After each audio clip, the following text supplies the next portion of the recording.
On the 24th of April 1973, Marcello Fiasconaro, the wonder boy from Cape Town, equaled the South African record for the 800 meters set by Dickie Broberg 2 years earlier in 1971. When Marcello then decided to concentrate on 800 meters, he set new records. He first of all broke the Western Province record, and then he came down and equaled the South African record, which was held by Dickie Broberg. 2 months later, on the 27th of June 1973, at age 24, Marcello broke the world record for the 800 meters in Milan. It was my last race before coming home. I was going to fly home to my fiancée, to Sally. And the star of the show that night with the Czechoslovakian team was a guy called Joseph Plachy, who was very experienced. He'd run in the Olympics before, 800-meter runner, and everybody said, "Marsh, be careful of this guy." And packed house again, 30,000 in the arena of Milan. With 150 meters to go, it's like the plan had worked perfectly. He explodes. I ran 1:43.7, which broke Peter Snell's world record, which had been standing for 11 years. Proud, very proud. All the newspapers wrote about the March Hare, that was his nickname, the March Hare, and breaks the world record. So South Africans felt proud. Marcello's world record for the 800 meters stood for 10 years.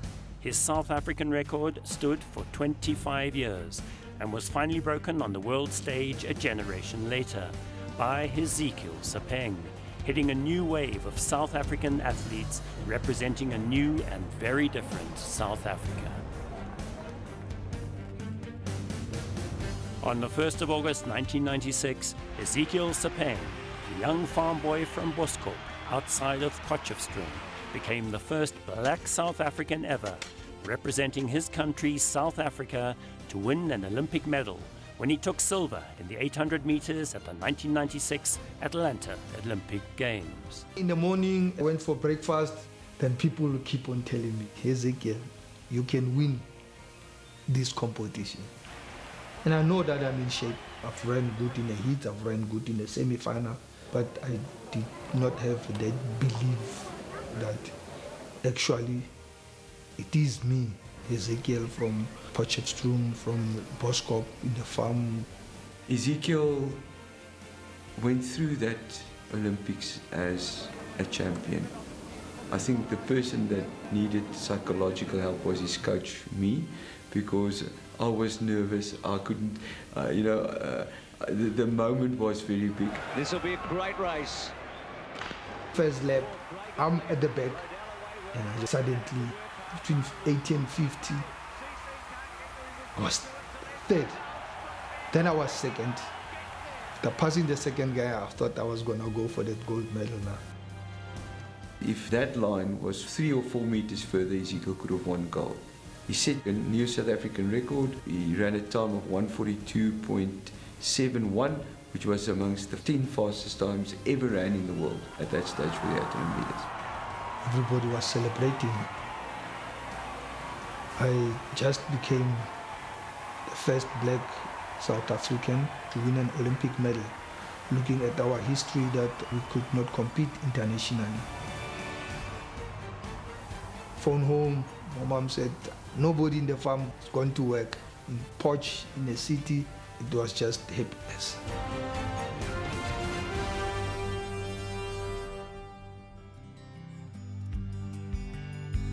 It's a strange, strange world we live in, Master Jack.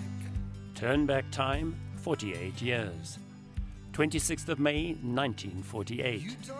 With the results of the all-white elections, on that day, the new Nationalist Party government came to power. South Africa would never be the same again.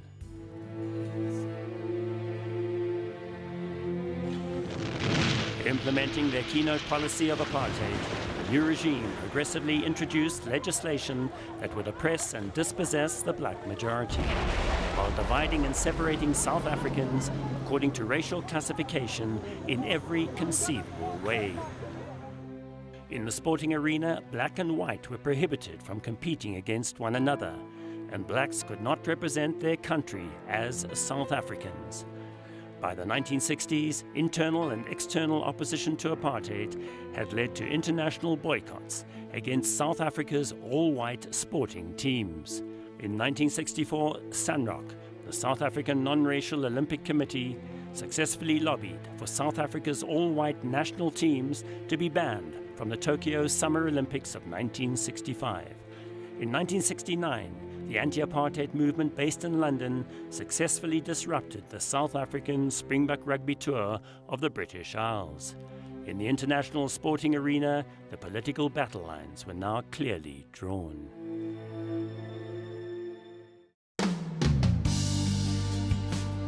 Into the strange world that South Africa was to become, on the 20th of July 1949, Marcello Fiasconaro was born in Cape Town. Passionate about rugby, as far back as he can remember, Marcello had only one dream: to one day be selected to play for the Springboks. From little guy, my dad took me to InterVarsity Ikeys vs Marties, and from that I was about 7, 8 or 9, and I fell in love with rugby.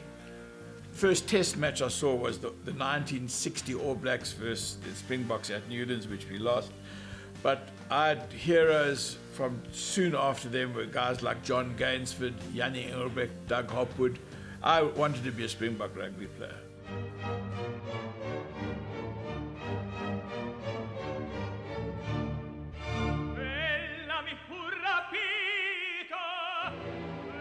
Marcello's mother, Mabel Brabant, was born and grew up in Pietermaritzburg, Natal.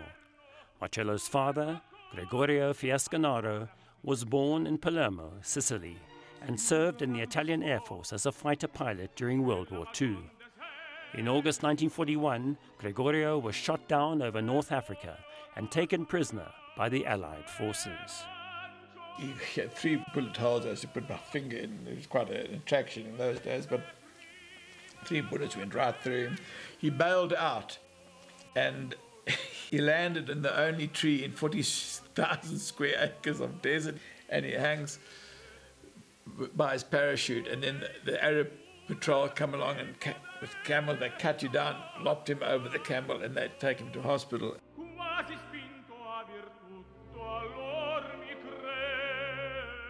He then was put in a troop ship, and all the prisoners were sent to Pietermaritzburg. Among the Italian prisoners were artisans, artists and craftsmen, all with a range of skills and creative abilities. Marcello's father, Gregorio, a classical musician and baritone opera singer, formed an orchestra. Classical instruments were donated by the local community, and the orchestra performed concerts for the townsfolk at the Pietermaritzburg Town Hall in aid of the International Red Cross. 2 years under construction, in 1943, the POWs put the finishing touches to the Madonna del Grazie, Our Lady of Grace's chapel. Today, the chapel marks the final resting place for those who never made it back to their home country, and stands as a lone reminder of the site of the World War II Italian prisoner of war camp on the outskirts of Pietermaritzburg. My dad was a baritone, and he led the orchestra and did the productions. And they used to go to town and perform these operas for the townfolk. They weren't escaping anywhere. There were no heroes. In that time, in doing the concerts, he had met my mom, who worked at a department store, and had come to watch him sing. And he had a hernia operation 3 days before the troops went back after the war. And when he came out of hospital, he was the only prisoner in the camp. So a certain Colonel Lowe, who loved my dad's playing and singing, took him in. And he told me he worked in a hotel for a little bit, but then he applied for a job to become a music teacher at the University of Cape Town, which he got. And he later went on to put a great career for himself, and finally became the professor of opera at UCT, and also head of opera at the Cape Town, the Performing Arts. My dad, I don't think had much hope for me in the music world, although he did send me for piano lessons.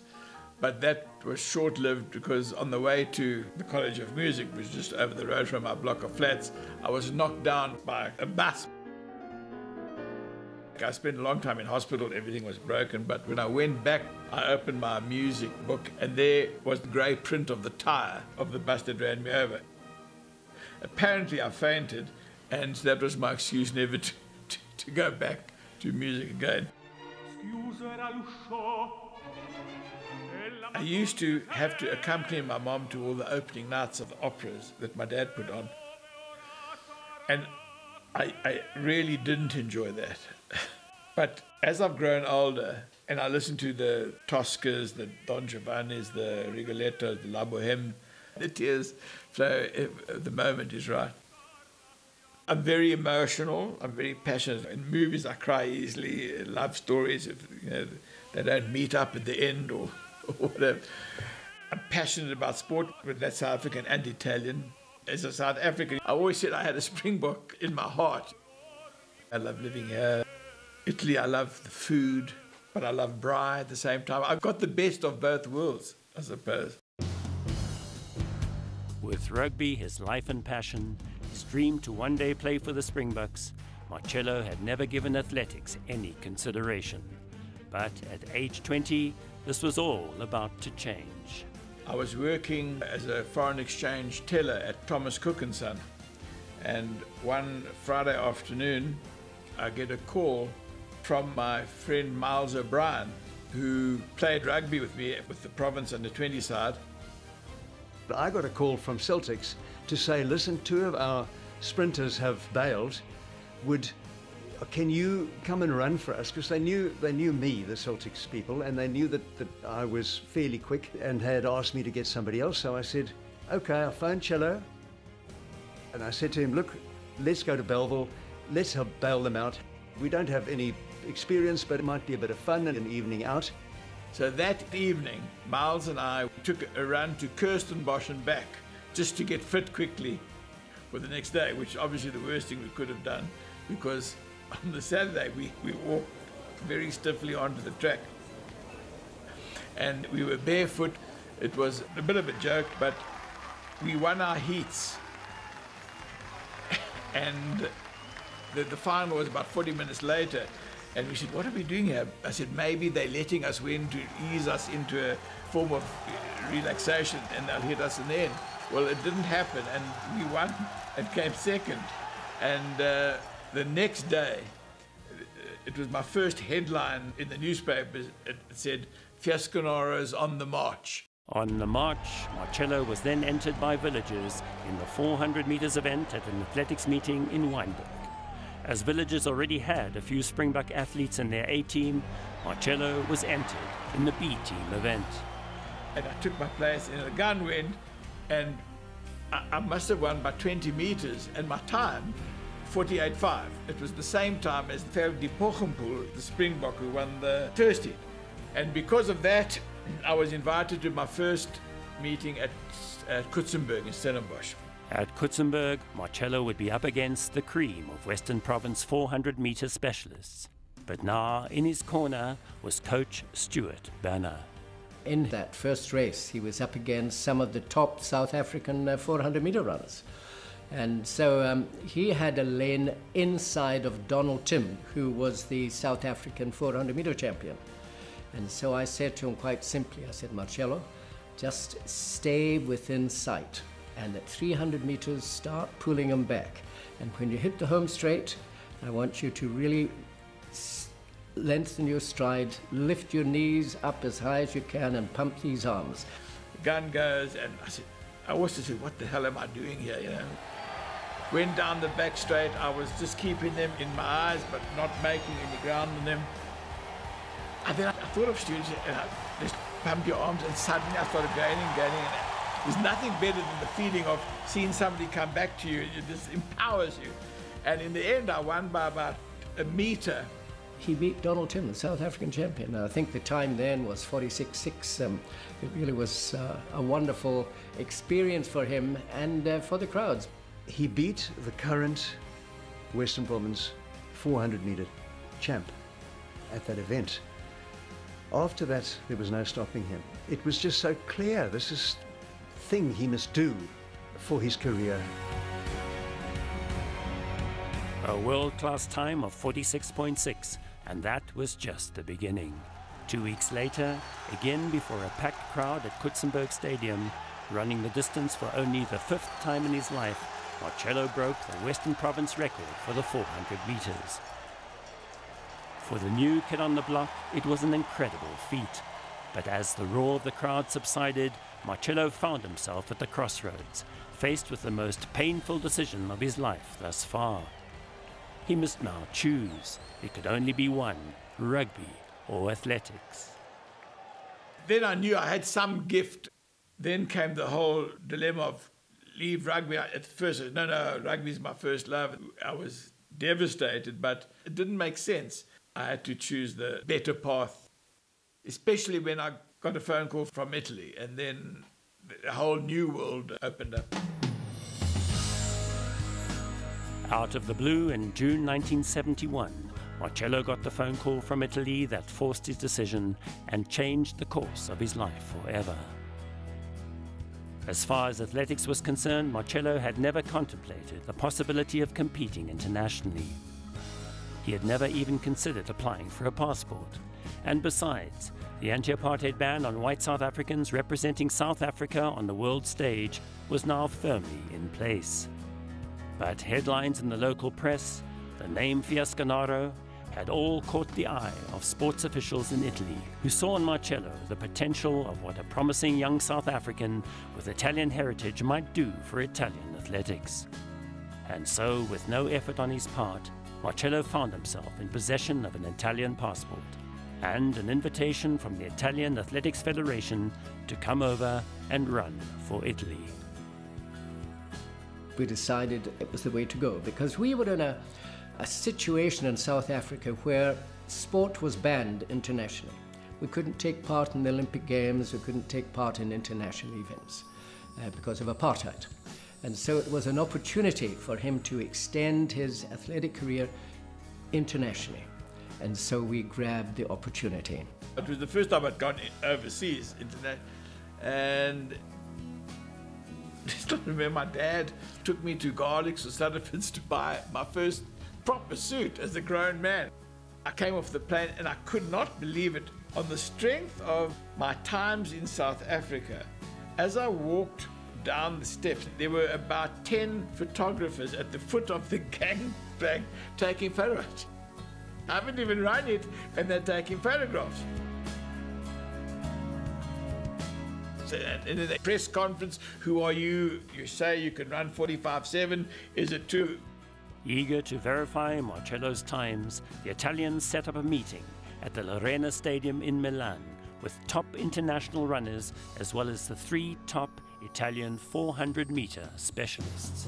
We got there early, and I'm petrified because I'm running against these Americans, some 2 top guys from Trinidad who had run in the Olympics and got medals in the Olympics, and these top Italians, and I had to win. I won the race, and from that day, just like stardom was sort of a household name in Italy after my first race, because they go crazy about anybody good in sport. There is no doubt that Marcello looks a flamboyant character, and he is a flamboyant character. And he loved the limelight, and he's very gregarious. He can talk to the people there, and although he spoke virtually no Italian at all, he very quickly picked up the language. Unfortunately, over there, Primo Nebbiolo, who was in charge internationally as well as in Italy of athletics, he loved Marcello. He loved the fact that he had a winner.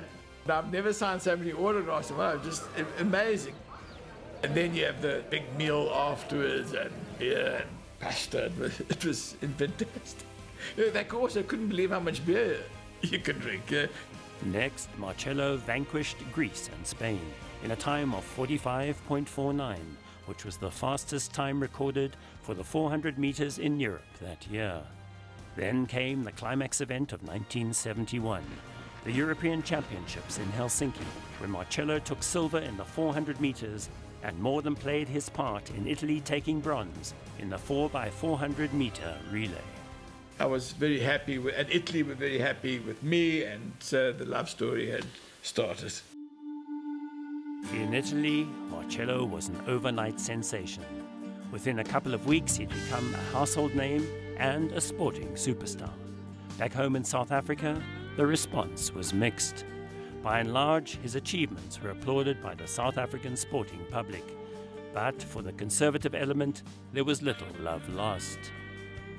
Most people understood, and they were happy for me, because it gave me a good chance to show what we can, as a South African. I always said I had a Springbok in my heart, but some of the Afrikaans press initially, they weren't happy, and one of my a real lousy day was when I read in the Berg, March die Verraaier, or Fiasconaro die Verraaier, the traitor.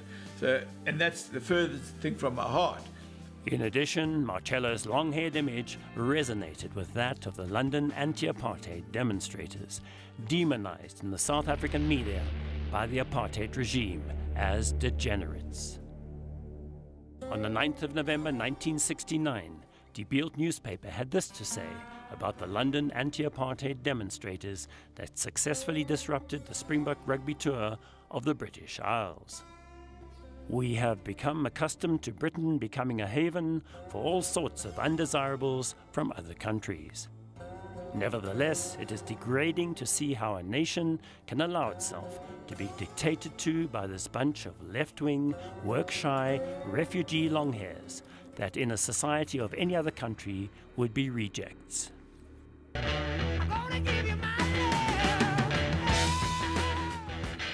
In addition, as part of their systematic propaganda campaign, the apartheid regime demonized the subculture associated with popular music as communist-inspired, designed to subvert the youth and erode the moral fabric of the South African way of life.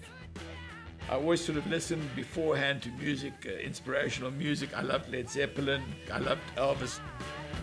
The extent to which reactionary elements felt threatened by the youth counterculture sweeping the Western world in the late 1960s gave rise to an incident on the 10th of October 1970 at a rock concert held at Milner Park Showgrounds in Johannesburg. It was a public holiday, commemorating the birthday of Paul Kruger, the first president of the Afrikaner Republic founded in South Africa in 1883. For many conservative Afrikaners, long-haired musicians holding a rock concert on Kruger Day was a sacrilegious act of disrespect. The long hair resonated with British anti-apartheid demonstrators, and the ubiquitous presence of the Union Jack touched a very raw nerve. As darkness fell, busloads of strapping Afrikaner youth entered the grounds of the concert and physically abducted a number of long-haired musicians and music fans. Eyewitness accounts tell of being bundled into vehicles and taken to an awaiting group at the Fountain Circle outside Pretoria. There they were stripped naked, slapped around, called long-haired communists, and whipped with army belts. All of the so-called longhairs, in the glare of headlights, then systematically had their hair hacked off by scissor-brandishing individuals. Many of the scissor cuts gouged deep wounds into their victims' scalps. Shorn, the long hairs were then made to stand naked as they were lectured on how this sorry set of circumstances was the result of their total lack of respect to God and the Afrikaner people. This was the popular subculture with which Marcello, with his long hair and seeming hedonistic lifestyle, was automatically associated by more conservative elements. His hedonistic lifestyle is all part of him, his flamboyancy. And in fact, it created a wonderful atmosphere in training because he used to bring a rugby ball for warm-up. And so instead of normally doing the run-throughs and warming up, they would be running up and down the field, the whole gang of athletes passing the ball to each other. And so he brought a slightly different approach to the serious side of athletics. He was loved by everyone because of his flamboyant style. I must have looked like a rebel, and I behaved madly sometimes. Maybe I used to drink too much sometimes. What I loved about athletics were the parties afterwards. There was a good vibe with the guys from Stellenbosch, Milan, Dickie Broberg, Dries Latergan. Stuart Banner was a very social guy. We had a lot of fun. I got on very well with most of the Afrikaans guys. It wasn't Engelsman teen die Afrikaner. They were great mates of us, and we embraced each other. But I did love irritating some of the more verkrampt guys by having a pot and smoking at a cocktail party. How can he run these times and he still parties like he does? But meanwhile, they didn't see how hard I did train when I did train. In response to the international boycott and exclusion of apartheid South Africa from the Olympic Games, in 1969, the regime hosted their own South African Games in Bloemfontein. Invitations were extended internationally to white athletes. In 1970, a separate Black Games was held in Soweto. Officially, these games were boycotted by international governments, although some foreign athletes participated as individuals without the endorsement of their national governing body. In further violation of the Olympic Charter, the South African regime used the Olympic rings in its publicity material without approval and was finally formally expelled by the International Olympic Committee in 1970. In response, in 1973, the South African International Games were held in Pretoria. Billed as multiracial, black athletes were allowed to participate in strictly regulated and controlled events, where South African athletes represented their recognized racial grouping of white, black, colored, and Indian, respectively. International people came through, and it was such a big thing, and it was such an easy thing for me. Why couldn't it carry on? And I even remember Dickie and Donnie. They had a friend, Joseph Lesawani, who after the meeting they went to a steakhouse in Stellenbosch, and they said to Lesawani, "No, you can't come in here." So Dickie and Donnie, heroes at Stellenbosch, thank you, we'll go elsewhere. And I subsequently ran against Lesawani a few times and also became great friends. I've got photographs of us together, and those are precious photographs for me. But there was a bad element. The fact that it had to be such a big deal to have a mixed athletic meeting was odd.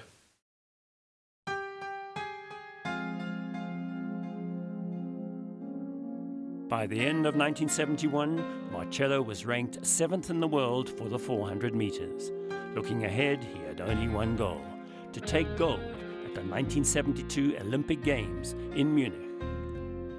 In preparation, Marcello got into training in Cape Town before coming up to Johannesburg to train at altitude. It was here that he met his future wife, Sally. Dries Latergan, he's around 400 meters for Northern Transvaal. His girlfriend and Sally were best friends. And when I came up on the way to the Munich Olympics, I wanted to train at altitude for a couple of weeks before going over to Italy. And we trained at the Wanderers Club, and I was invited to supper at the girlfriend of Dries's house. But we had a few drinks after our training, and we arrived at supper a tad late. And the supper was at that point cancelled, and I saw this beautiful friend of Dries's girlfriend, Sally Burton was her name. It's like a vision. They arrived at 10 o'clock, as you do, with him dressed in a cream suit with Ray-Ban sunglasses and a Mickey Mouse t-shirt, thinking he was Christmas. And I thought, what a pain. He put his feet up on the coffee table and spoke like he knew everything in life. So I was really in quite a bad mood. They were irritated as hell. And I said, "Come on, girls, I'm new in the town, can't we go somewhere?" We all then went out and to the Skyline Hotel and had drinks at the Skyline Hotel. And I knew nothing about sport, nothing. I was never interested in it. So they proceeded to make fun of me. They made comments and tried to trick me all the time and ask me questions which I couldn't answer. And that was the start. That pub closed at midnight, but they said you can go to the first floor where there's a live band, the Dream Merchants, Billy Forrest and Billy Andrews. And my gosh, a young guy from Cape Town, see these guys singing Land of 1,000 Dances, and I was this beautiful girl. And then from that moment on. And that was the start. We actually had a lot of fun together, and we went out every single night, despite the fact that I was working until all hours of the morning. And finally he left after 3 weeks, but I knew I was going to see him again.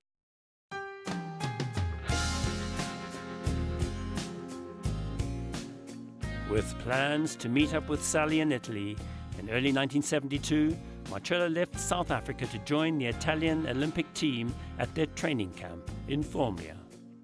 I went quite early to Italy. The Olympic training camp is in a place called Formia, which is the most beautiful small town in between Naples and Rome on the coast. You've got the big mountain on the one side, you've got the small strip of land where the hotels and this training camp was, and then you've got the Mediterranean. So we could train hard, beautiful scenery, go to the beach to swim and relax, just to loosen up and what have you after. It was a perfect place for this training camp to be. Taking leave, Sally went on an overseas trip, finally meeting up with Marcello as planned. It was very exciting. And that was my introduction to Italy, which was great, and I'd never been there before. And I lived in a lovely hotel right on the coast, over the road from the training school, and ate wonderful meals and lay in the sun and swam in the sea and was madly in love. So it was a great period in my life. And I trained very, very hard and well. And in the very first race of that season, there was an American guy there called Curtis Mills, who was much faster than me. He had run a 44,4, his personal best. So it's a full second faster than I could run. It was a good test to see how well I was going at that stage, being ranked 7th in the world going into the Olympics. I had a great race, and I won the race in 45.6. Now, 45.6 in like March, April of the Olympic year was a very good time to run, because you still got a few months to go to really sharpen up and do some hard training. And I wanted him to win and to do well, but it wasn't as though I knew what athletics was about. I hadn't ever followed it.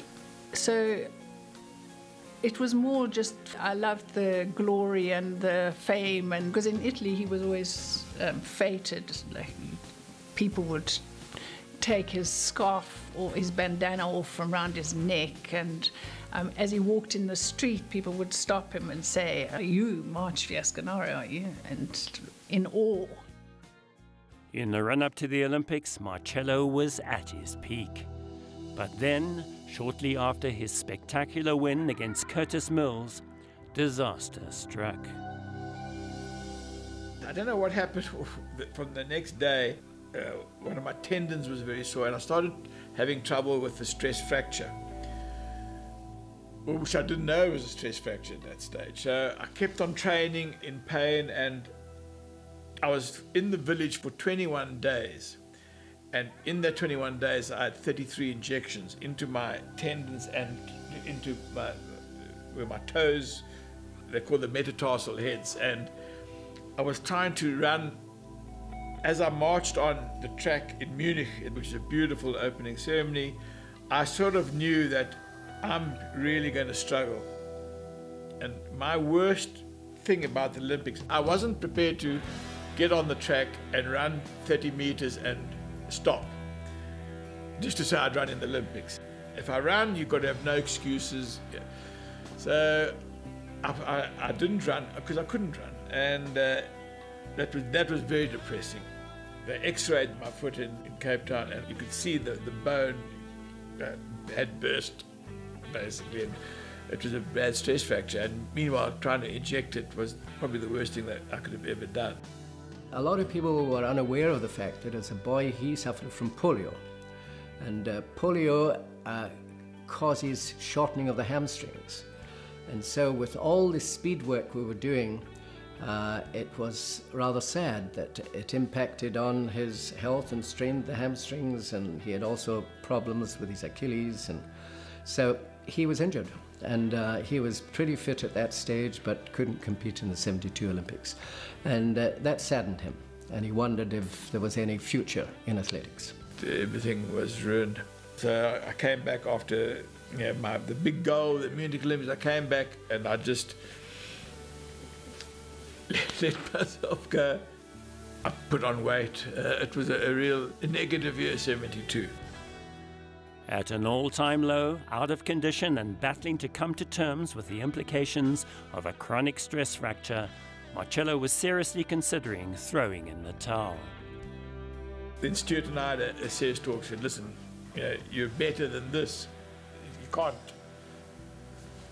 stop now. You can't just party now and think you had a great couple of years. You're still young and you've got the whole career ahead of you. We have to start again. 73, we can build. He had to overcome the injury, and we discussed it at length. If he wanted to continue, we would change his program slightly, and we would attempt to do longer distances, stepping up from 400 to 800. So I changed his training program. He started to adapt, and he lost weight quite quickly. Certainly toughened up, and he started to enjoy it again as he recovered from his injury. So that's exactly what happened. I just started working harder than ever. I became fitter than ever. And then he also started making me run 800s to get stronger. And that was, funny enough, the event which I became more famous for than the 400 is the 800. Picking himself up from an all-time low, with renewed determination, Marcello set his sights on the 1976 Montreal Olympic Games. It was now 1973, and in addition to the 400, Marcello started competing in the 800 meters. This brought him into direct contention with his good friend and training partner, Milan. That 73 was a great year in South Africa between Milan and myself, because I'd started running 800 meters. Milan and I had 4 or 5 races together, and he was always better than me. And Donnie was so good and so fit, they'd organized the meeting at Kutsenberg, and I was going to help him break the world record. Donnie wanted a fast 800 meters, and he approached me to see if Marcello would come and run the first 400 meters for him as a pace setter at Kutsenberg. And the idea was that I would go through a very fast first lap, and going down the back straight somewhere, the plan was that he would cough or say something, and I would move out and he'd come through, and then I'd try and hang on because he was ready to break the world record. So I said yes, but it happened 20 minutes after the 400-meter race. And Marcello said to me, I really am in no condition. I said, Marcello, we've made a promise, and I know you well enough, you'll never back down on a promise. So the race starts, and I go out like a madman, and I go through the bell, I think in about 49 seconds, which was unheard of in those days. And the crowd are going mad, and I look behind me, and Donnie's a little bit further than I thought. So anyway, I said, I hope I'm not going too fast, but I kept on going, and then I'm going down the back straight, and I'm waiting for the to move aside, and I hear nothing. So anyway, I move aside anyway, because I want him to come through. I don't want to ruin the race. And we get to the far corner, and we're going around the final bend, and I said, this is impossible. So I move into lane 3, and eventually he does come past, and we won for a good time, but it wasn't the world record. Donnie won that race, But it encouraged Marcello that he could, after a hard 400-meter race, to come in and stay with then the South African 800-meter champion. He reckoned that he was doing the right thing in switching to 800 meters. For Marcello, it was a moment of truth. Based on his performance that day, he knew he was a serious 800-meter contender and could now consider taking on his good friend Donnie Milan. 2 weeks later, in the pouring rain in Pretoria, Marcello again ran a close second to Donnie in the 800 meters. Then came the SA Championships. And my big race still was the 400 meters. And I'd won the 400 meters the day before, so I was relaxed. And Stuart said, come, March, let's go for the double. Why don't we use the same tactics we used when we tried to help Donnie for the world record in Pittsburgh? Let's go out fast and see what happens. I said, okay, let's go. And to this day, it's still one of my favorite races because I had no pressure. Donnie was the favorite. I'd won my race. I went out like a madman again, and I was about 5-6 meters into him at the 400-meter mark, and I said, that's incredible. So I relaxed going down the back straight a little bit. He caught up, and then I went with 150 meters to go, and I won easily.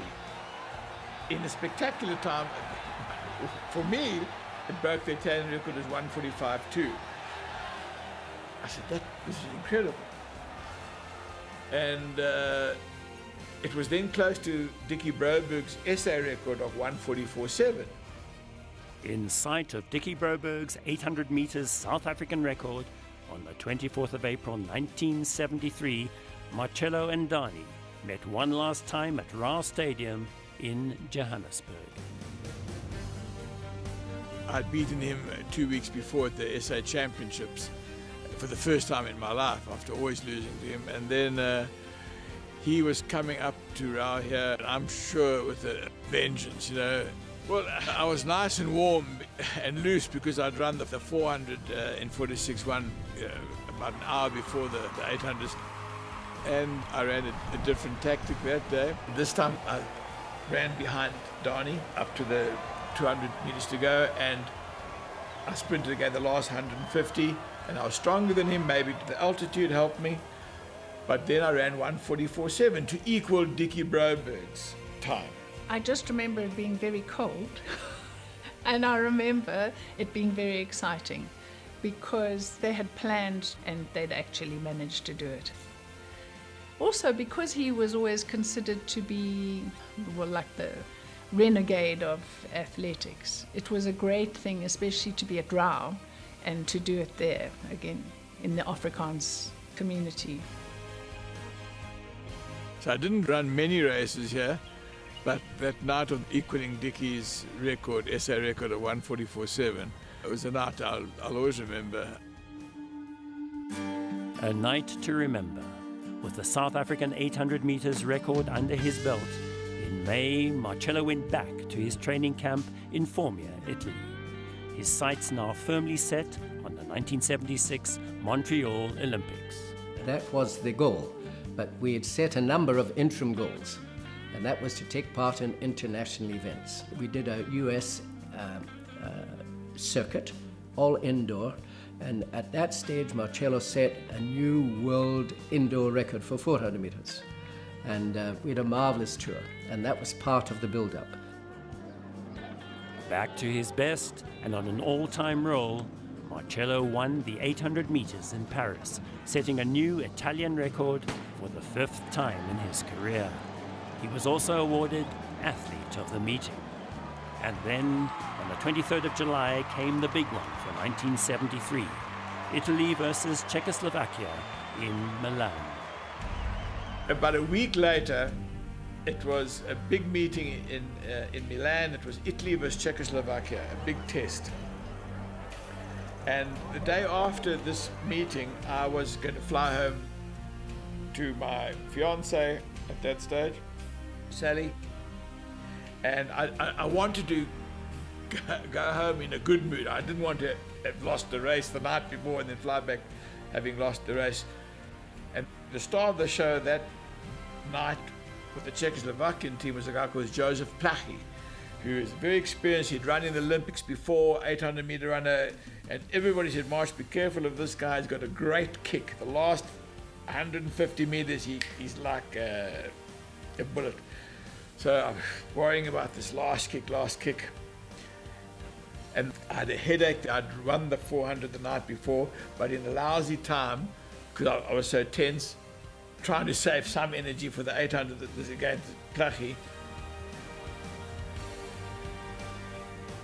And Stuart and I talked about it beforehand on the phone, and we said, let's do what we did in the SA Champs again, go out like a madman, try and take the sting out of Plachy's tail for the last bend. The day before the race, I phoned him and I made it very clear he had to do the first lap in 51 seconds or slightly under. So anyway, off I went, and I went through in 51 seconds, which was still very fast in those days for first 400 meters. Knowing that Plachy would be far behind me, I glanced around and he was right on my back. So my sprint for home started with 400 meters to go. I'm sprinting from the bell, and I go down the back straight at the 600-meter mark. I look, and he's right on my back again. Oh, God. So with 150 meters to go, it's like the plan had worked perfectly. He explodes. And because of the fright I'd got with him following me so far around, I ran 1:43.7, which broke Peter Snell's world record, which had been standing for 11 years. It was 1:43.7 I ran. So a great night. I thought he was unbelievably fantastic to have done that. And he did it with such humility. He always did it with ease and grace and humor and humility. He was never a person who thought he was important. He would get a bit embarrassed if people made a fuss of him. Proud. Very proud. And got marvelous publicity over here. All the newspapers wrote about the March Hare, they called him. That was his nickname, the March Hare. And breaks the world record. And so South Africans also felt proud. All his previous buddies remember that one. We listened to that on the radio. It was crazy achievement. And the next morning was just a buzz on telephones and sending him messages as best we could. We remember that extremely as a major achievement and a major moment in all our lives.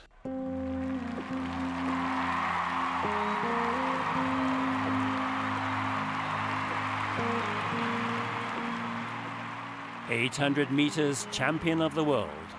Truly a night in Milan to remember. The next day, Marcello flew back to his fiancée Sally and a hero's welcome in South Africa. A year later, on the 29th of November 1974, Marcello and Sally were married at St. Michael's Church in Rokop Road, Rondebosch, Cape Town. We had a small wedding. Stuart had a friend who had a beautiful, it was a Pontiac Oldsmobile, I think, 14 meters long. And he said, would you like Sally to come to the church in this beautiful, stylish car? What a wonderful idea, because I was driving a Volkswagen at the time. And it was peak hour traffic in Milner Road in Cape Town on a Friday afternoon. And the car died. Stuart and I are waiting in the church, and they say a bride should be fashionably late, a few minutes late, 5 minutes, 10 minutes maximum. At 25 minutes past, we were getting a little bit panicky. A lot of the press were there. I'm sure I could hear a few sniggers, you know, March's bride done a runner. My father had to wave down somebody and pile us all into the back of a little red Fiat. And we arrived about 3/4 of an hour late, by which stage March, I think, was ready to leave. He decided I wasn't coming. he was getting more and more nervous. Now, I've seen him nervous at the start line of a race. This was the worst time of his life. And he said to me, she's decided not to come. She's decided she's not going to come. And I had to pacify him and make sure he just didn't get overexcited. And then the organ started playing, Here Comes the Bride. So that was the start of a marvelous day. And we had the reception at our house afterwards, and it just sent them off on their honeymoon. And one of the papers the next day, Cape Times, said, March's bride running late, little headline. But it was a great day in my life.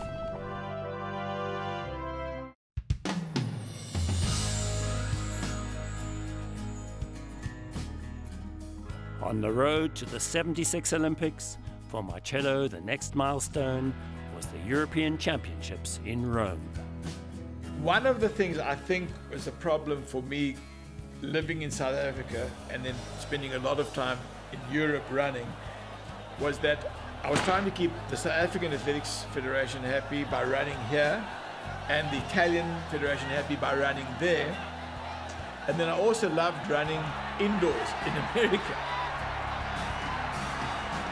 So what happened was that I was racing a lot and my Achilles tendons and the stress fracture problem kept on coming back, and I was trying to rest and then train, rest and training, so a real up and down season. Well, simply Marcello got injured. So every time we did speed work, he broke down, and it was a very difficult time. We tried so hard, we could do no sprinting, none whatsoever. And so in preparation, the shortest distance he could run was 300 meters. And so before we went over to Italy, the fastest time, he couldn't break 150. And because he was the world record holder, they wanted to still include him. And when I talk about the world record holder, just for interest, it is still today the Italian record. So that gives an idea of the wonderful time of 1:43.7 it was then. And finally we got to the European Championships. And I knew that it was going to be a battle, and I survived the first heats. So he ran in heats and broke 150, he did 1:48 something. So the crowd, they loved Marcello in Italy, and they went berserk. Anyway, he was through to the semi-finals. I survived the semi-final, which was a hell of an effort because I was very sore. And then I said, oh gosh, now I've got to go through the same thing tomorrow in the final. And when you come out of the Stadium Army into the main stadium, you came underground. And when he appeared, the crowd went mad and chanted, Marcello, Marcello. And it was a night time, and they would light the programs. And so all around the stadium, you could see these lit programs burning. It was a cauldron of emotion, it really was. The public in Rome expected some miracle from me, so gun went and off I go. Well, when Marcello took off, it was as though the starter had fired the gun at him instead of in the air, because he went off like a hare. And he came through the first lap in 49 seconds. And I knew then it was far too fast, because you build up lactic acid, particularly as he hadn't been able to do speed work. And all around me, people were saying it'll be a new world record. And I'm 10 meters ahead, and the crowd is going mad. Going down the back straight, I'm up past 200 meters, about to explode, and the commentator, who's a friend of mine, says, he's looking bold enough and strong enough. And about 3 seconds later, he's punching skywards, but there's nowhere to go. It wasn't a fairy tale finish. He still came fourth. And he still did 1:46.6, which is phenomenal for the amount of training that he did. I felt very proud of the way he conducted himself in the European Championships, when he couldn't break 150 and then suddenly come down to 1:46.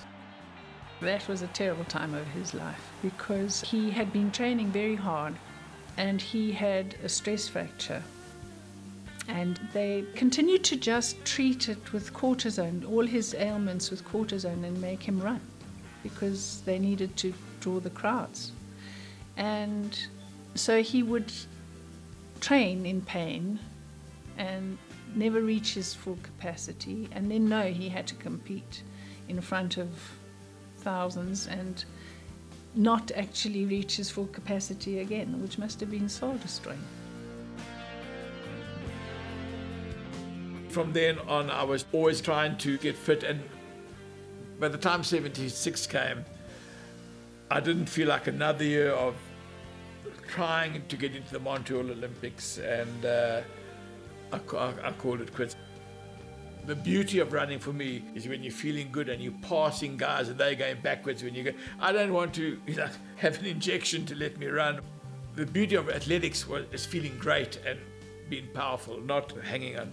He really had no alternative. He could never really come back because of his injuries, and it saddened me. But in the short period of time that he had taken up athletics from 71 to 74, or 70 to 74, 4 years, he was a marvelous example to others, and was his usual flamboyant character. He made many friends and helped many, and became a bit of a hero in Italy. And so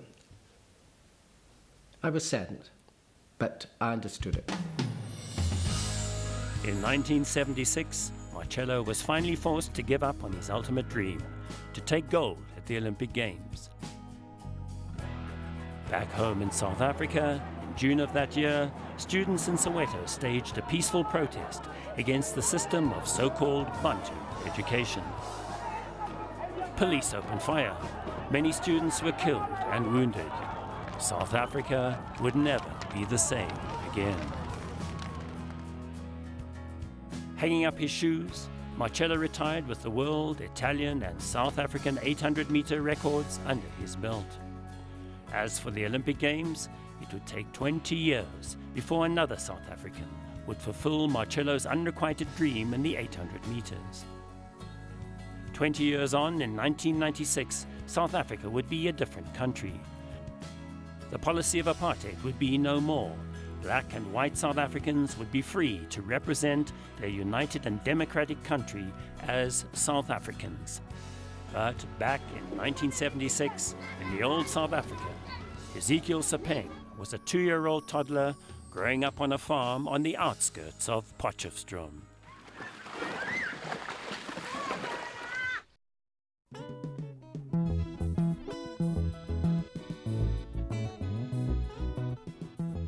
I was born in Potchefstroom, a small farm called Agnar, which is in Boskop, that area.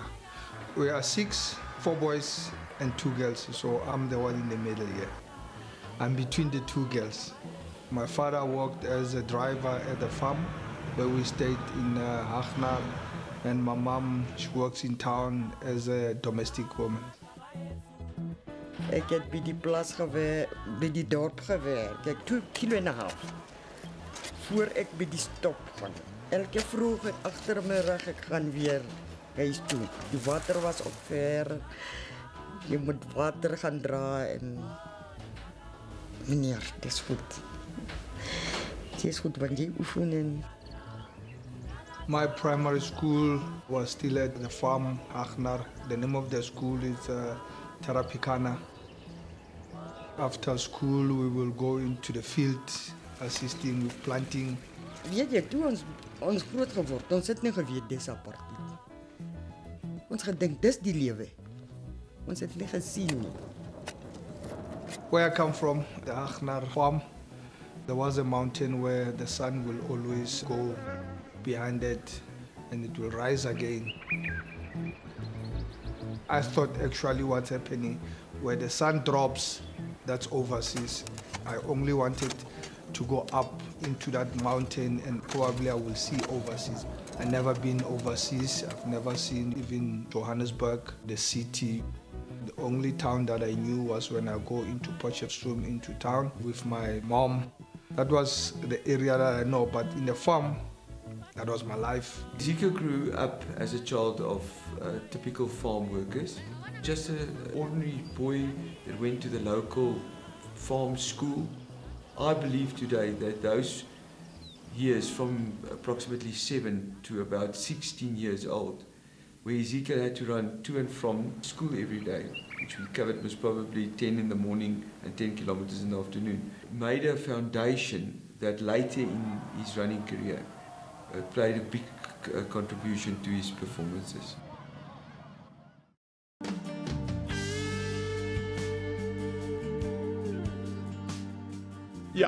That was the end of athletics for me. And then funny enough, I got a phone call from a rugby club.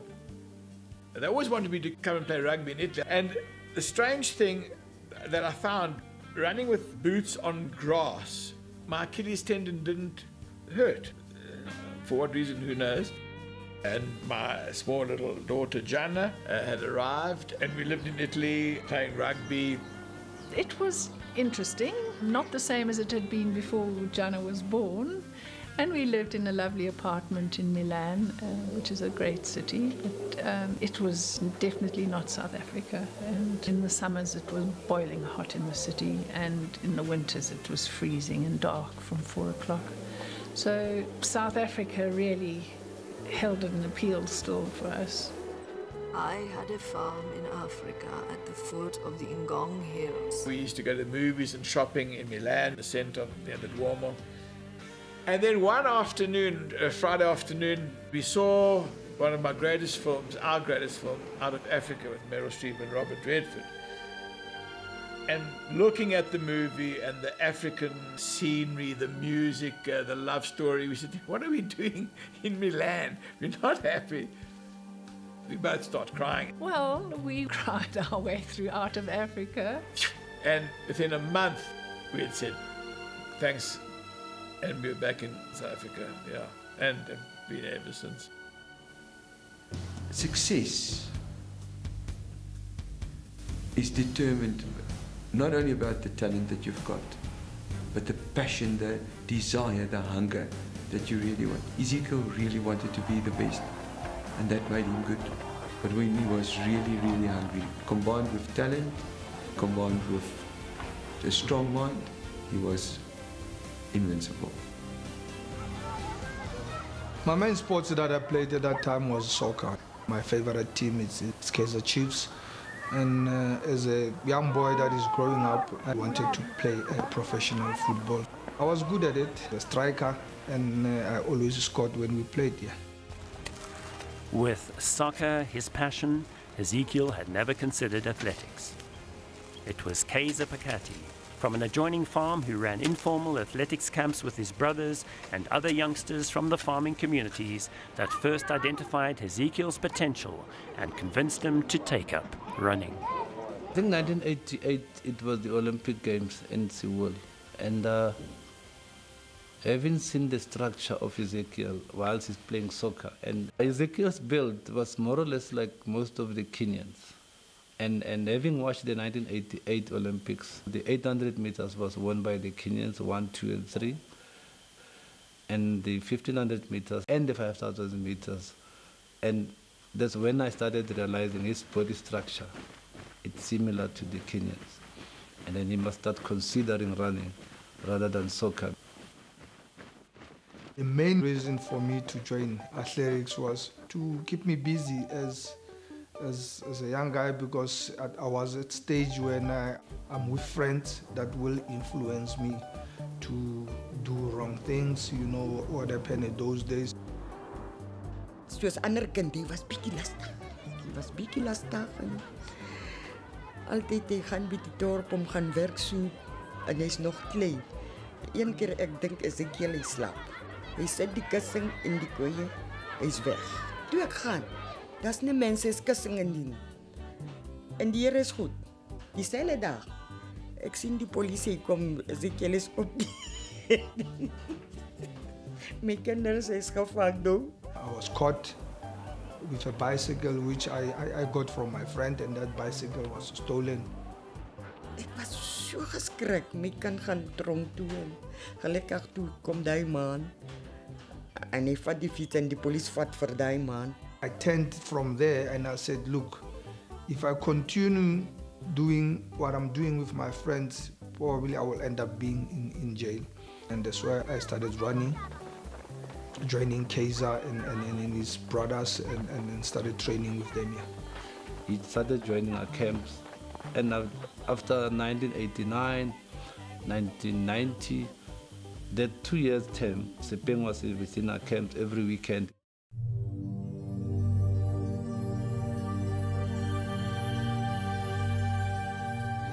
After decades of border war, internal township insurrection, states of emergency with accompanying security force brutality, and international boycotts and isolation, at the end of 1989, the apartheid regime was finally brought to its knees. Liberation movements were unbanned, and political prisoners released from incarceration. Political exiles were free to return home. A process of negotiation saw Nelson Mandela released on the 11th of February 1990, and a commitment by the ruling regime towards South Africa's first free and democratic elections. But for many it was a time of uncertainty, as Third Force elements sought to destabilize negotiations for a peaceful transition to democracy. On many farms across the country, in the face of suspicion that a new black government would give land rights to farm laborers who had lived and worked on the farms for generations, mass evictions of laborers and their families took place. After the great icon was released, Olitlatla Madiba Mandela, 1990 February, on a farm we would live in fear because you would be asked, who's your next president? Do you like Mandela? You will be asked by whites on the farm. And actually where Sepeng used to stay, people were moved off the land. Fortunately in our case it did not happen that way. We voluntarily decided, no, we need to take safety first, and then we moved to the Ikageng township. Moving into Ikageng, life is better than the farm. Where we were staying at the farm, there was no track. We will always do our things on the road. And moving into Ikageng, there was a track.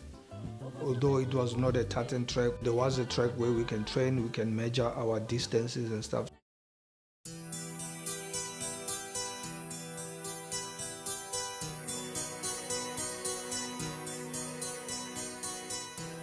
I was at Clockware High School.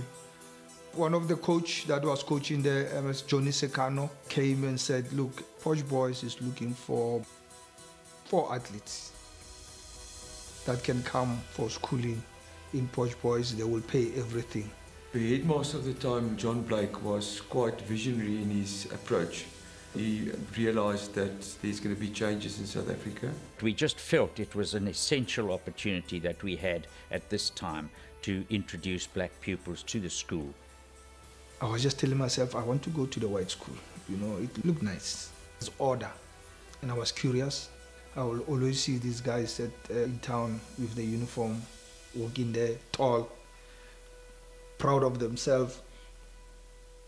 I wanted to be in that environment and see how it is. So I said, and what would you have done if you hadn't come here? Well, I was thinking of going to the mine because I'm old enough to now go and work and I need to bring money in for the family.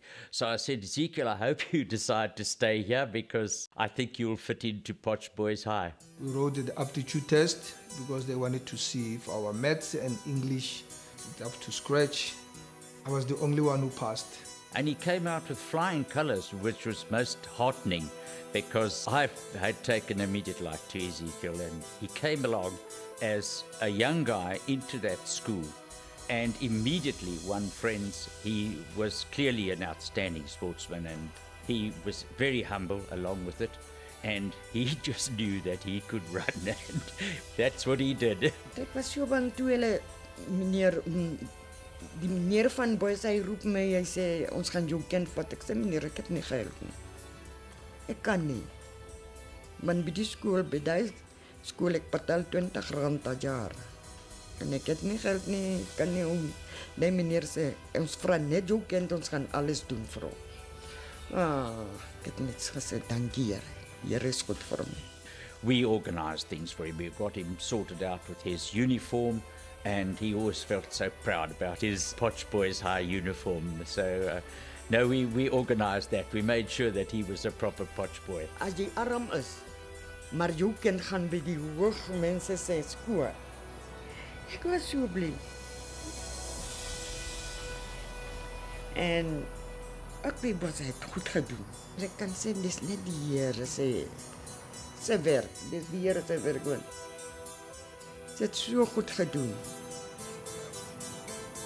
It was electrifying. I knew that what I dreamed exactly is going to happen, because there's going to then be well-resourced, and it's going to be well-managed, there's going to be well academic support, life skills and everything. I was, honestly speaking, I was very excited for the young man. At that stage, Hezekiel was not admitted to the school's hostel yet. He stayed in a tin house in the local settlement, and I knew that there's no ways that on the diet that he most probably ate, that the conditions under which he slept was conducive to make any improvement. I had to stay there at that school until 5 o'clock where we start training. And I remember going to JP Fanelmeve at that time as a school coach and said, look, I can't afford to stay here. After school, I'm staying here. Other kids are eating and I still have to train. I get home late. And getting home late, I still have to go look where can we get food to eat, me and my sister and my brother. So I spoke to the headmaster. We moved Hezekiel into the hostel. We structured his meals and gave him a bed and a proper accommodation to sleep in. And then obviously that combined with a structured training program and this tremendous background of aerobic training soon paid big dividends. Getting to the hostel, we have to wear certain clothes. I was lucky enough, all the kids from the hostel I was staying, which is Granton House, all of them donated clothes for me. My locker was full. The school gave me a school uniform. One of the basic principles of a distance runner is his shoes. And Hezekiel, the shoes that he had was old and tattered and weathered. At that stage, I had a pair of running shoes, and I thought that he was going to benefit more from my running shoes than I was going to benefit. So I gave him my running shoes so that he could train in it. There was racism, but I don't know, it was because of me being a good athlete. There were a few black kids that were there also. They came in as other normal kids, not because of sports. There was racism towards them, but it was never directed to me.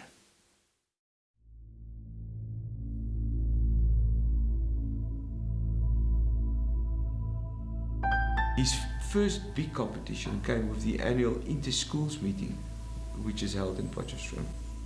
This is where it all started. Just across the stadium, it's Potch Boys, where I used to school and stay there in the hostel. So my career started here. That is a big challenge because there you have, especially from the old Afrikaans schools, strong competitors that has been used to years of good coaching and training and that have been exposed to this type of competition. And his real big test came that year.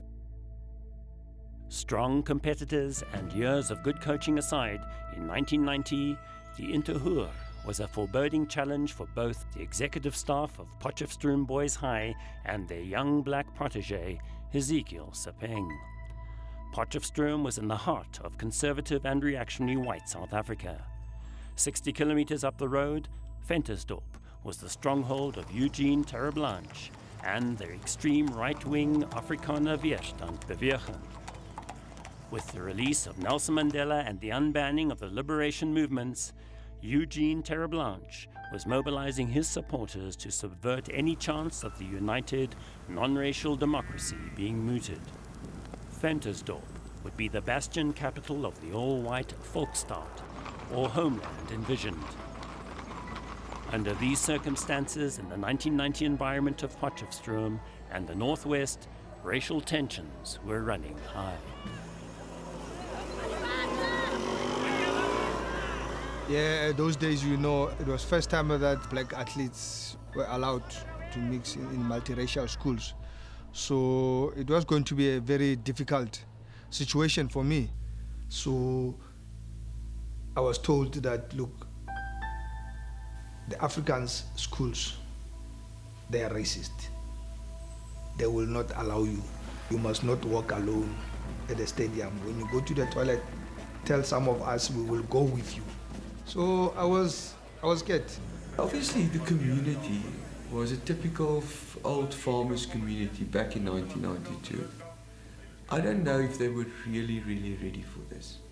We had certain threats made to us, and for example, people would phone and suggest that it would be better for Hezekiel not to participate. There was a lot of antagonism, and it was really the hotbed of conservatism. We even had Eugene de Blanche come along on his horse into Potchefstroom at that particular time. And of course we had people who were very strongly opposed to it. And there had been threats. We heard of a bomb threat. That was a bomb was going to be put at the stadium. We had a couple of very threatening phone calls to the school at Potch Boys High, which I had to field. I realized at that stage, sport in South Africa must change. And if this is a vehicle to contribute to the change, we are going to use that as a means. And we were determined. Hezekiel participated in that interwork. I was scared really, because I was the only black. I will make sure I'm not in the bundle when we run. Nobody's gonna come and bump you or say something to you. And I said the only way for me is to go in front. Whoever wants to catch me, they will get me in front. He started moving ahead, and at 600 meters, he just went away from the field. It was packed, and coming into the last 100 meters, coming to finish, I did not expect that. And I just saw each and everyone on the stand up and clap their hands for me. It was absolutely amazing. We were there.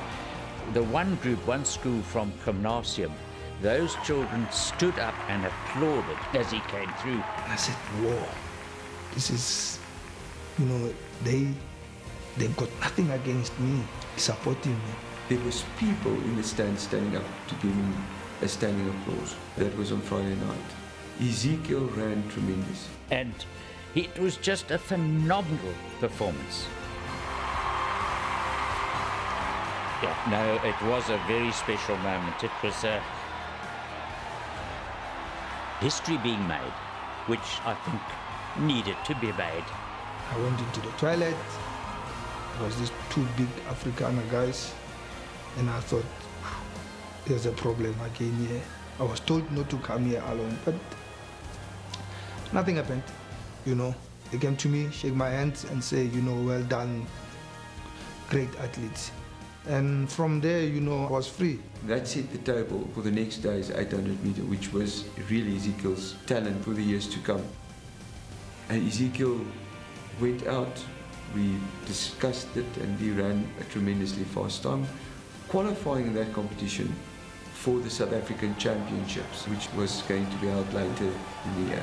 I felt like I'm being accepted.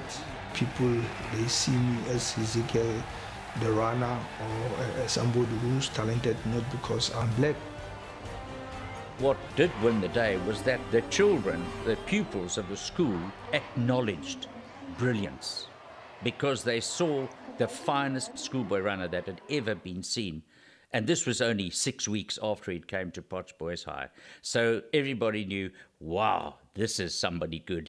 He ran like the wind. He had a most marvelous style. He was very light on his feet. He had a determination as well, I think, in his own self to prove that he could do something and do something well at our school. And that determination we saw right the way through his entire career. He proved that all the time. It was very interesting.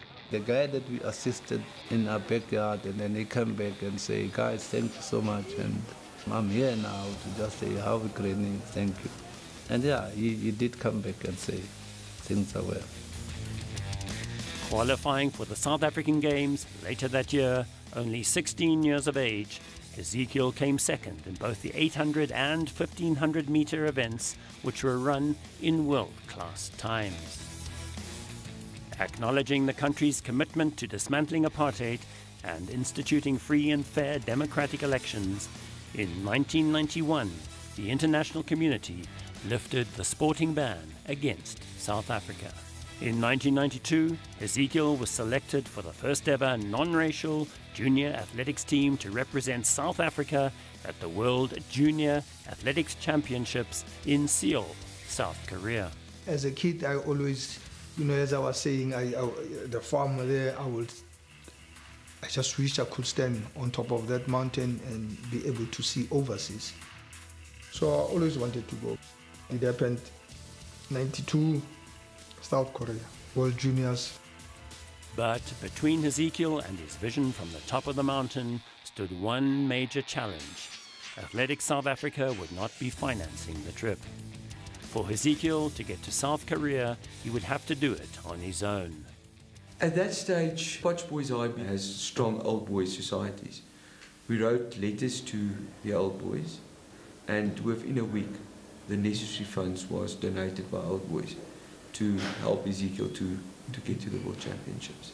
But we still remember the local sports shop donated some running shoes and spikes, a jacket and two. En dit was 1, 2, 3.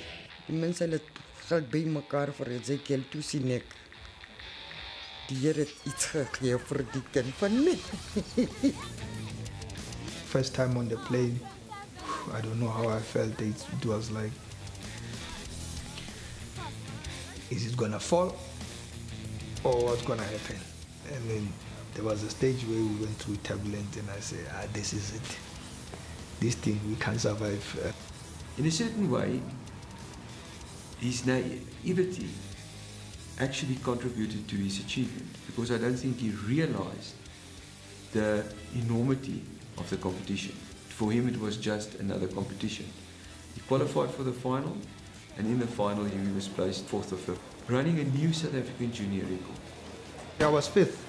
In the final, broke the national record, 147 in the 800 meters, the record that stood for more than 25 years. We were quite proud. And for the first time, a young South African made it into the final, and in that final ran the fastest time he has ever ran, and the fastest time any South African young boy at that stage has run. And he set the first of many South African records in his age group. JP became like a father and a friend to Hezekiel, because even though he was a teacher, he got to know him very, very well. Every morning up early, running, in the afternoons, working with him, actually seeing what his breaking point was and seeing how he could achieve. Sitting in my office working, and he came to my office and he told me, Coach, he was invited to run senior prestige meeting that night. And he informed me that he was going to run fast. I think maybe I didn't really know at that stage how fast he could run. And at that night, a whole group of top 800 meter senior men from in South Africa was gathered for the race. And Hezekiel set off, and he did what he intended to. I can still remember the commentator, Martin Gilliam, made a comment that he's seen a rabbit before, but this is ridiculous. He's a world-class athlete, and he has the potential to win world titles and Olympic titles.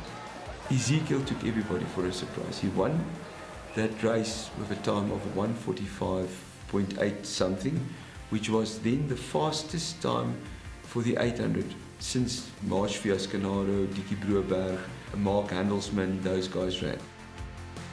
In 1993, Hezekiel was just 18 years old and getting better and better.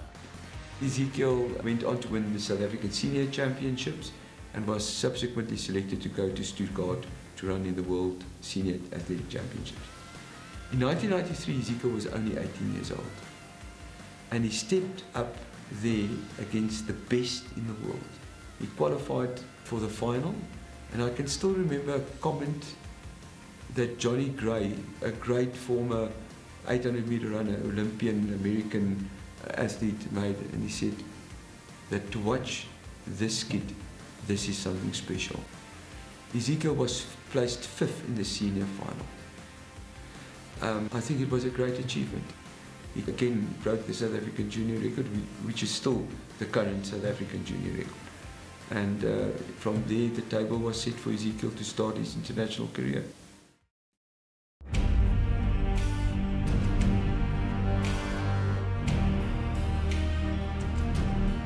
Hezekiel Sepeng needs no introduction. 5th in 800 meters in the World Championships in Stuttgart, South Africa's premier 800-meter athlete, stepping up a little bit to get distance into his legs. For Hezekiel, for South Africa, the time was now. The goal, Atlanta and the 1996 Olympic Games. In Stellenbosch, and moving up fast on the inside now. Hezekiel Sepeng, they're bunching. They got 1 lap to go. It's going to be a fight right down to the wire. A long time coming. It had been a long, hard road to a united, non-racial and democratic South Africa. A world where all South Africans could now proudly represent their country as South Africans. This is going to be superb. There he goes. That's Hezekiel Sepeng followed by Johannes Mokoena. Ebenezer Felix on the outside. Frank Marks on the inside. Here comes Marius van Heerden. Hezekiel Sepeng, the man with the speed. He runs great cross-country. South African cross-country junior athlete. He's got plenty of endurance. On the 27th of April 1994, for the first time in history, all South Africans went to the polls in the country's first ever non-racial democratic elections. The ANC was overwhelmingly elected as the government of the day, and Nelson Mandela, the first president of a free, democratic, non-racial South Africa. Mokoena doing the running now. Is Hezekiel Sepeng going to hold him out? The boy from Potchefstroom, boys high. Johannes Mokoena, the 2 Transvaalers, 1 from Western Transvaal, 1 from Transvaal, charging around. Here comes Marius on the other. But while the country celebrated in 1994, Hezekiel and JP van der Merwe found themselves at the crossroads as their coach-athlete relationship ran aground. He was first year at university. I think I lost a little bit of control over him because he was not under my direct supervision as he was at school. And he pitched up late for training sessions. He was reluctant in training. He complained about shoes and sponsorship, and he wanted clothing, etc. There was a bit of pressure because he was #1 in South Africa. And he was the man everybody wanted to beat. And I don't really think we were psychologically prepared for the changes that he had to embrace at that stage. And it caused me to make a decision, a career decision, to move back to Johannesburg. And at that stage, I felt it was maybe a good thing for Hezekiel to find another coach in order to take him to the next levels that he needed. We set him up with a coach in Potchefstroom. He was at the university. I came to Johannesburg, and Hezekiel stayed behind in Potchefstroom. But good outcomes need common sense and reason to prevail. Once again, standing on the top of the mountain, the vision of the 1996 Atlanta Olympic Games on the horizon, Hezekiel realized that he could not do it without his mentor and coach, JP van der Merwe. A few months passed, and the next thing I had this knock on my door. And yes, a young man with suitcases in his hand asking me to help him because 1996 was the Olympic year and he had definite plans to do well at the Olympics. But it's going to be Hezekiel Sepeng, South Africa's premier 800-meter athlete. Superb stuff. There's no end to the running in this man's legs and in his heart. In 1995, I won the World Student Games in the 800 meters in Japan, Fukuoka. Then suddenly, when I opened the eyes, it's 1996. And people now again start talking about Olympic Games.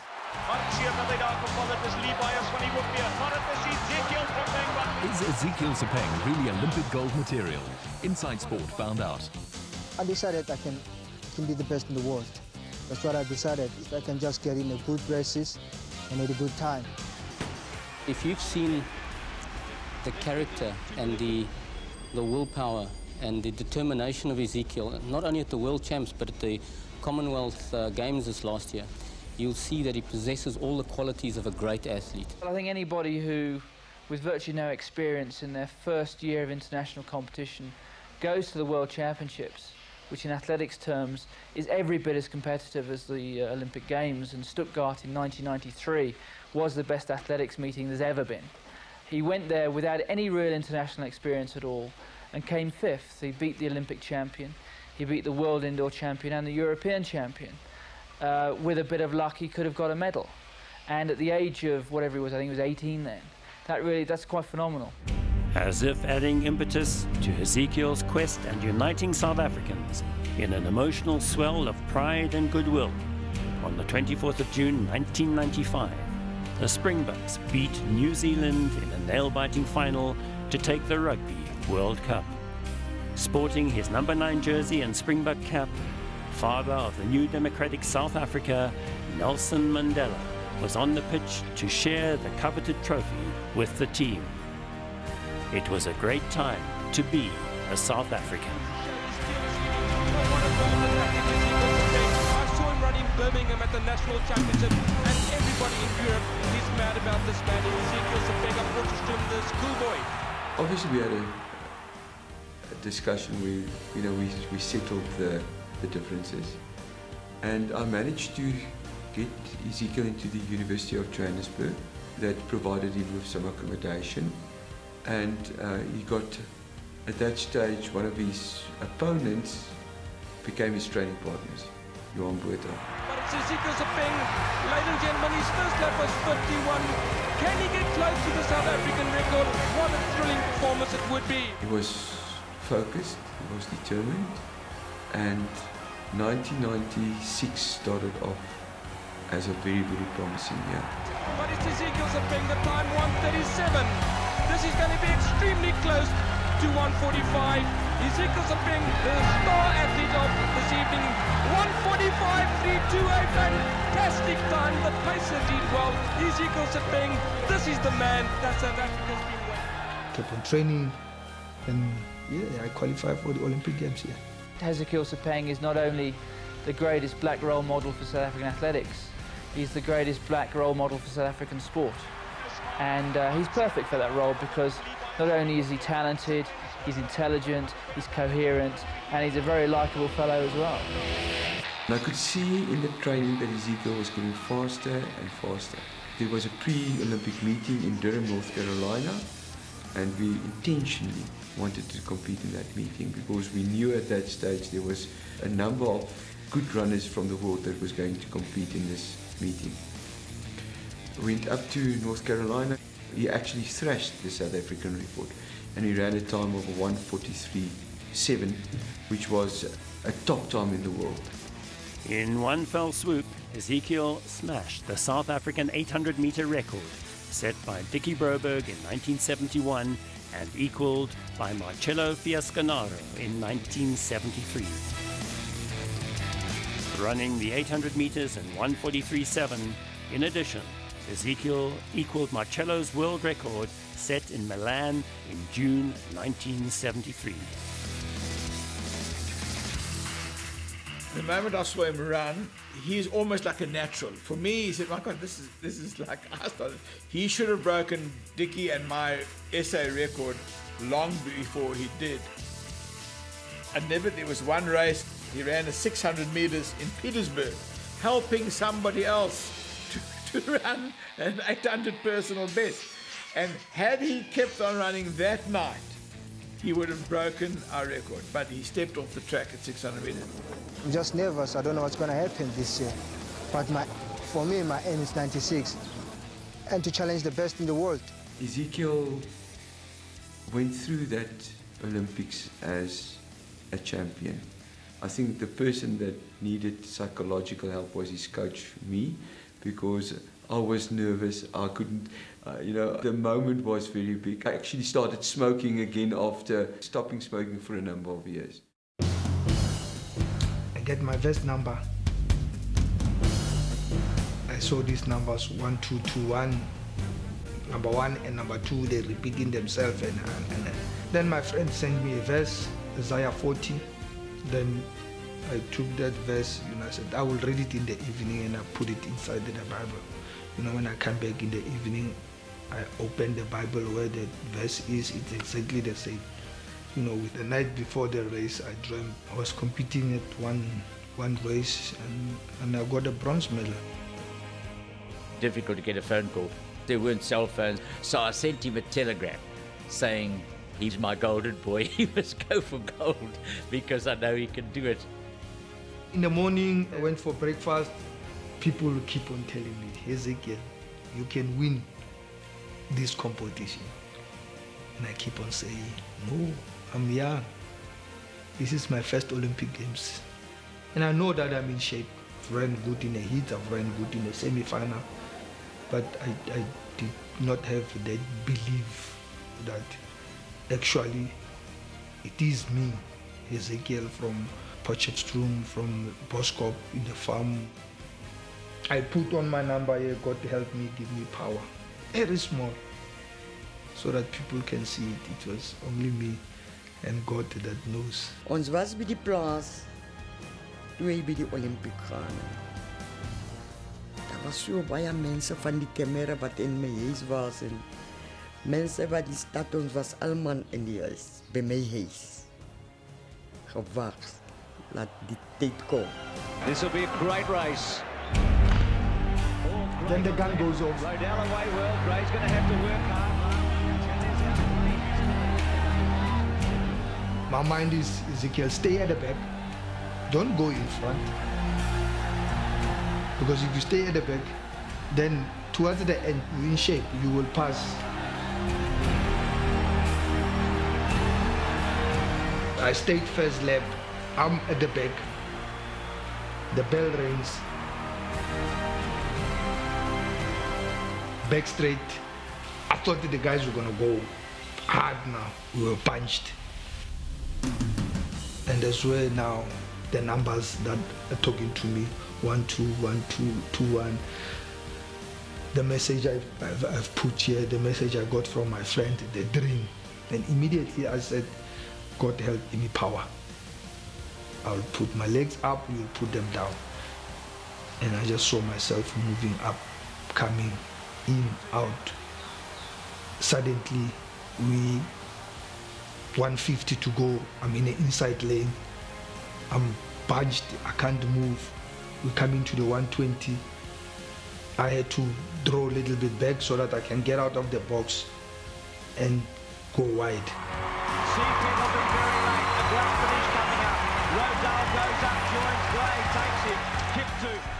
Between 80 and 50, I was third. Meneer, ons het so geskreeu, hardloop, wat hulle die laat. Then I kept pushing and passing the second guy. I thought I was going to go for that gold medal now. But yeah, it was too late.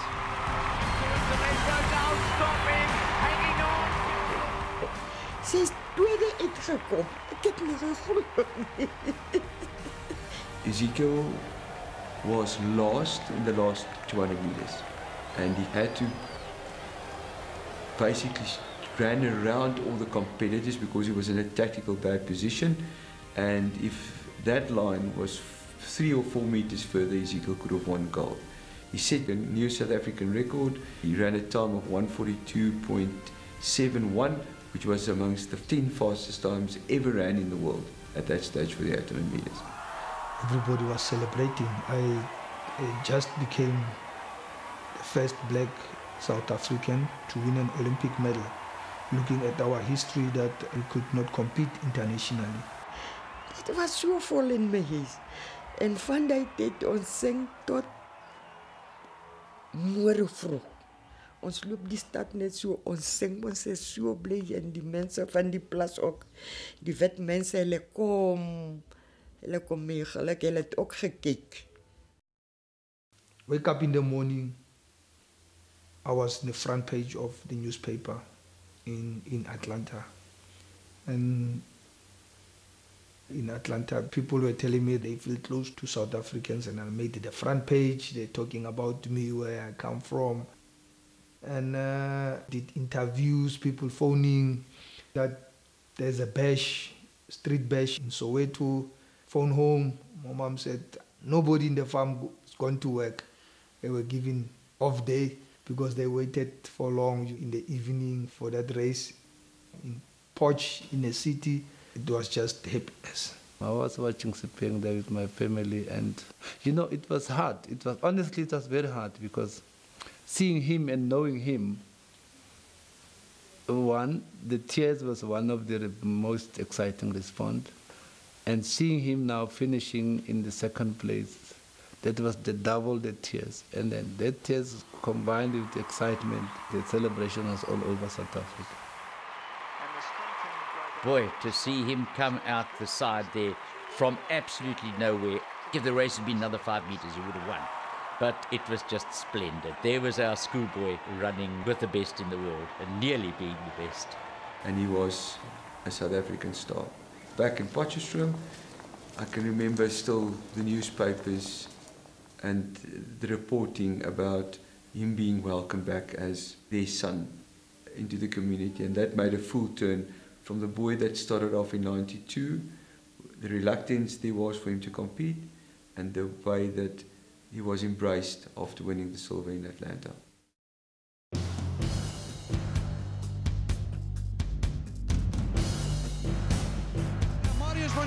And coming through on the outside, Sean Abrams, that is going to be Hezekiel Sepeng. Hezekiel Sepeng, the star athlete of this evening. Sepeng can't get to him with kick to it, and then throws out. One of the most commendable things about Hezekiel's career is that he, for 10 years, was among the best runners ever in the world. And some years it went better than other years. In 1998, I got a silver medal at the Commonwealth Games. Then 99, I was again back in the shape where I was in 96. You know, look at my training and I feel good. I've done few competitions now in Europe, in the Golden League meetings, and I've done well. Hezekiel Sepeng of South Africa, who won the silver medal at the Atlanta Olympics, the first black South African to win an Olympic medal. But his best race was in 1999 when he won the silver at the World Championships. He went also after the World Championships and set a new South African record, which is still the current South African record for the 800 meters. The plan was 300 meters to go Hezekiel. And that's what I did exactly. You know, I moved. I was like a horse. I was so focused that it was like I'm running by myself. There's nobody in front of me. The last 100 I was in front. Oh, Hezekiel, is this the day that you are going to beat Wilson Kipkid and become a world champion? Is this happening to me? I did not answer myself. It's 20 meters to go. Then suddenly I saw that the yellow spike of Wilson Kipkid touched in front of me. It's Sepeng and Kipketer. Sepeng and Kipketer goes by. Kipketer has the lead. Here they come in the final meters. He went into the line, and actually I pushed him a little to fall so he can dip, and that was only what separated me. So I always feel that was one of my best races because I was experienced. I knew what I want. There was no questions that can you do it, can you not do it. I knew I can do it, and I give it a go. Wilson Kipkid literally had to dive for that finish line in order to beat Hezekiel. He did well in the overall series. He was ranked that year second in the world, and for consecutive years after that year was ranked amongst the top runners in the world in the 800. I love it. Number one, it's my event, and number two, I think South Africa has had a good tradition of 800-meter runners. Great talent. Who also should have done better had he run from the front. 2004, I went to the final again at the Olympic Games in Athens. And actually that was the end of me. After Athens, I told myself, look, you've done very well in athletics. There's young guys that are coming up. This is the time for you to retire. Hezekiel is a great coach now, but he's now the age that I was when I was coaching Hezekiel. We often joke about this. And I think saying this nicely, I think I'm a little bit better shape than what Hezekiel most probably is. But I'm proud of him. I'm excited about his involvement in coaching. I know that he has big plans, and I wish him well. He's implementing those principles that we used to get him to international form. He's using those principles to get his athletes onto the right form. Kaiser made me start running. By Kaiser made me running, Posh Boys identified me because of my running, and Mr. Blake took it from there. Yeah. From John Blake, then there came JP. He ended up being my father. You know, he did everything for me. He will give me his old running shoes, which I don't have at that time. He will take me home. He wanted me to fit at the school because most of the kids, the parents will come and take them home. Some of them will go for Sunday lunch. So he was actually doing all those things for me. Most of the decisions that I make, you know, finance, he will guide me and say, look, this is how you should do things until now. And then I'm grateful for that because these are the things that as a kid I took. And now I've stopped running, and these things, they help me moving forward in life, yeah. I can phone him at any stage, and I know that he knows that both of us contributed to each other's careers tremendously. It was not only my contribution to him, but also his contribution to me. Where in the world does a South African teacher get an opportunity to be involved with one of the world's greatest athletes ever? So Hezekiel definitely also influenced my life and changed it forever. And for that, I will be forever thankful to him. I had a great time. Yes, I could have maybe done it better, more conservatively trained, better, but I had a great time. Got friends all over the world, and we laughed a lot. We cried a bit, but I've no regrets. Oh, I could have done better. No, I've had a great life. I was blessed. We've had a lot of fun as a result of his athletics. And in fact, when he says that it facilitated fun, I think that is how we both looked at it at the time. The fact that he could run was purely a benefit. It helped us get where we wanted to go. Set in 1973, Marcello's Italian record for the 800 meters still stands unbroken today. They've flown us over, I remember, for the 10th anniversary of the record, the 20th and the 40th. It's amazing, and it's always a great holiday to be back in Rome. And I think it's one of the longest national records in the world now. He's been given the freedom of the city of Formia and the freedom of the city of Castelbuono. Formia, this town where the training camp was, got freedom of the city there, and also my roots are in a place called Castelbuono in Sicily, and I got the freedom of that city, which is not a big deal, but I can go on the bus for free. Well, a few years ago now, they made me a cavaliere, which is a great thing from the Italian government. That's a great honor. It's like a sir or a knighthood, and they do remember me fondly, thank God. The gutsy way he ran in the European Championships, I'll never forget. His first race, his first 400-meter race against Donald Tim, when I could see the potential. Setting the world record without any shadow of doubt. And of course, his marriage to Sally.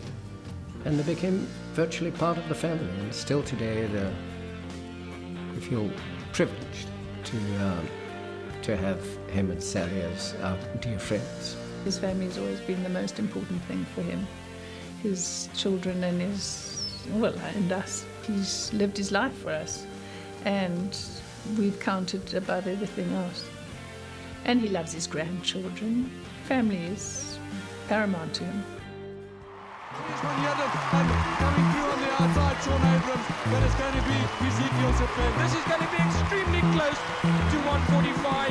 Hezekiel Sepeng, the star athlete of this evening. I've got two boys, Hezekiel Jr. and Raymond. After my marriage collapsed, I met Deborah Mugwevu when I was down. Everything was not going well with me in my life. She picked me up and we're still together. We've got a daughter now, Katleho. You know, my mom always at the background, being there for me when things are not good. I will be able to talk to her. So yeah, those are the people that, you know, motivated me. Those are the people that made me work hard. I must motivate our youth with my story, where I come from. Whatever I have, I would like to share with somebody. And I would like to see kids that are coming from the same background. We have more black Olympians now. We have more black medalists now. We have more black kids.